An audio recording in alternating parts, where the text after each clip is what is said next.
Kidang Telangkas. Kidang telangkas weruh sandangan mumbruk. Cetha iku mesti sandangane para wanita sing padha adus ing sendang. Kanthi ngati-ati jejaka iku nuli nyeler njupuk sak pengadeg. Dumadi saka jarik kemben lan selendang. Terus digawa mlayu mulih.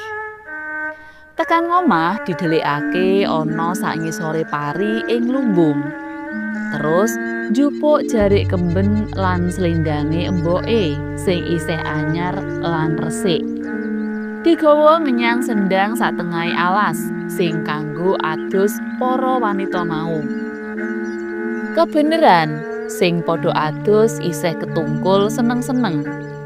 Sepisan maneh kidang telangkas nyawang sesawangan sing banget mencotake iku. Nanging bareng sing padha adus wis katok, banjur padha rampung. Nuli padha njupuk sandangane dhewe-dhewe. Ana siji sing bingung goleki sandangane. Sing wis menganggo banjur padha mabur. Nuli disusul kanca kancane.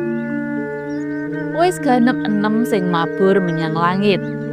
Kari siji sing jrone kahanan wuda bingung goleki sandangane. Karo nangis awit tininggal kanca kancane. Bareng wis teta ora bisa nemokake sandangane, wanita iku nangis nglolo. Sambate, "Duh dewa, dewa, katik kaniaya temen uripku. Sandanganku ilang, ora genah menyang ngendi anggonku goleki. Jagat sak isine kebak seksenono prasetyaku. Sapa priya sing bisa nulung aku menehi sandangan kanggo nutup wirangku, bakal tak bekteni minangka jodoh. Aku sing bakal mitulungi kowe nutup wirangmu." Tembunge kidang telangkas karo muncalake jarik kemben lan selendang. Wanita iku gage nutup wirange kanthi cepet. Sauntara iku kidang telangkas nyedhaki. "Oh, jebul saiki wanita iku ora bisa mabur kaya kancane. Awit sing dienggo sandangan kadonyan, kaya sing kelumprah dienggo menungsa." Ing batin wanita iku katon susah.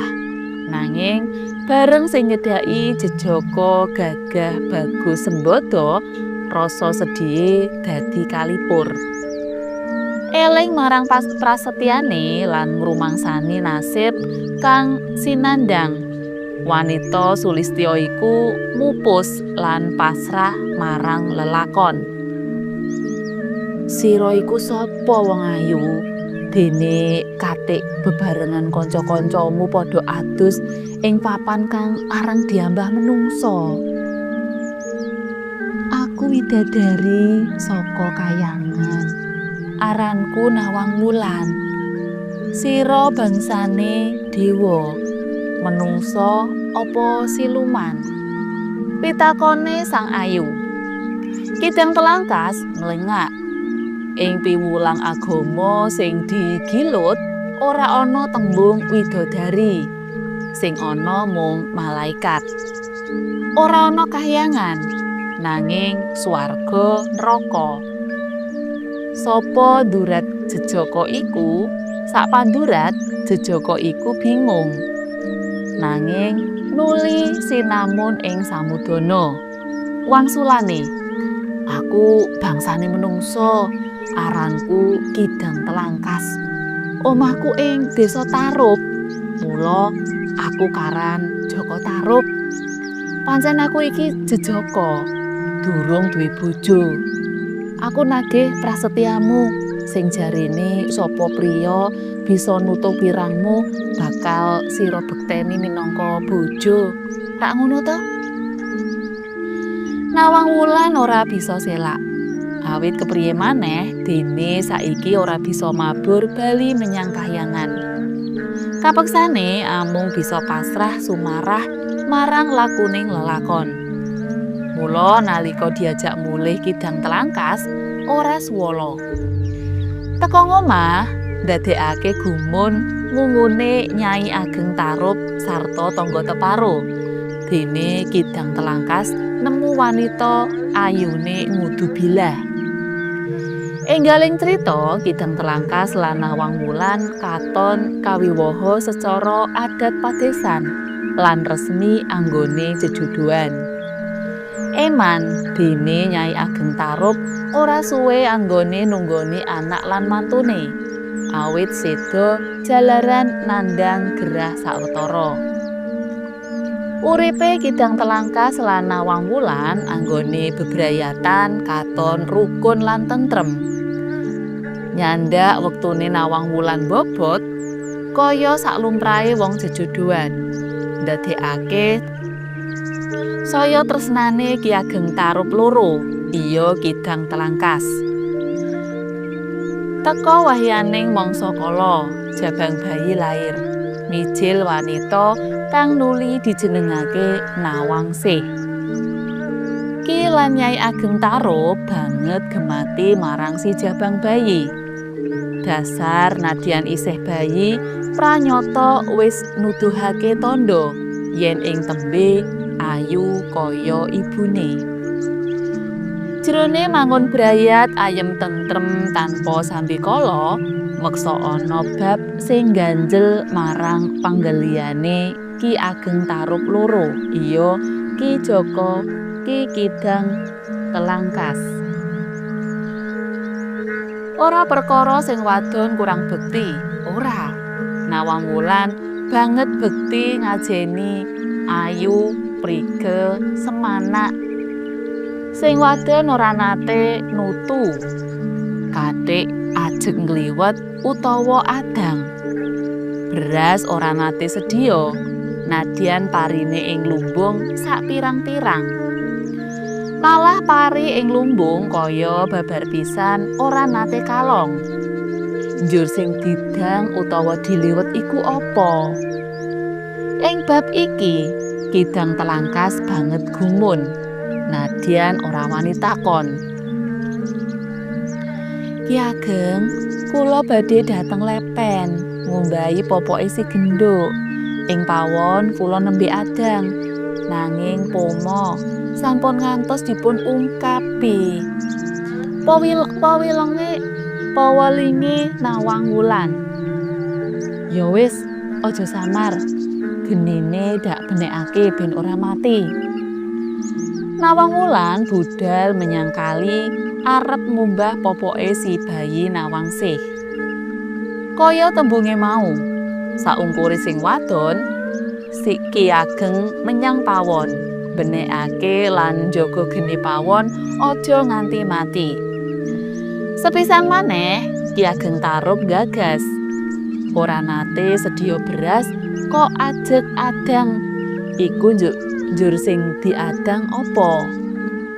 Sinurung rasa kepengin ngerti, Ki Ageng Telangkas kepeksa nglanggar piwelinge sing wadon. Sawise tutup kukusan dibuka, kidang telangkas weruh yen sing ana jero kukusan mung pari sakwuli. Layak, parine ora tau kalong lan ora tau sedya beras. Ah, lah ya wong widodari ya duwe keluwihan. Bareng Nawang Wulan mulih saka kali, kaget.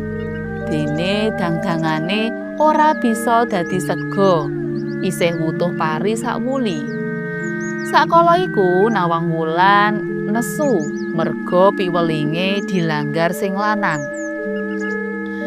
Bapake Nawangsih, merga sira nglanggar pewelingku, aja gelo yen saiki ora basa marang sliramu. Saiki uga aku gawekno lumpang lesung, alu tampah pirantine wong nutu. Kidang Telangkas kepeksa manut, nuli yasa piranti nutu sak komplite. Dina-dina sabanjure Nawang Wulan dibantu tangga nutu terus nganti suwe-suwe pari ing lumbung nipis lan entek. Nawang Wulan kaget dene ing sakngisore tumpukan pari sing ngisor dhewe ketemu sandangane Kawidodaren sumeleh ana dasare lumbung. Gedhe pandakwane lamun Kidang Telangkas sing nyolong sandangane nalika semana. Ki Ageng sing didakwa ora bisa selak. Omong baris yen tumindake iku sinurung rasa tresna banget marang Nawang Wulan. Ki Ageng, kaya wis tutuk anggonku ngladeni sliramu lan nuruti karepmu. Katitik dene aku nggarbini lan babaran. Saiki rilakno aku bali menyang Kahyangan kanggo bali ngayahi marang jejerku minangka widodari. Nawang Wulan, oh sira aja ninggal aku. Mesakno anakmu sing isih bayi abang. Aku tresna marang sliramu. Kidang Telangkas. Saiki Nawang Wulan wiwit njangkar marang kakunge. Ora ana katresnan sejati sing diupaya kanthi tumindak culika. Katresnanmu kanthi nyolong sandanganku ateges kowe mbujung butuhmu dhewe lan memalangi marang kewajibanku. Aku kok peksa dadi manungsa. Saiki kowe tak peksa karo para widodari, Betari lan Hapsari. Mung wae sadurunge nang wangsih dewasa yen kangen karo aku, unggahno marang menara kang dhuwur lan ngobongo menyan siji. Ing kono aku bakal teka lan ngasokake katresnanku marang anakku wadon. Aku ojo kok tinggal ya Nawang Wulan. Ora, saiki uga aku kudu bali menyang Kahyangan. Bebasan didadungo berot, dipalangono mlumpat.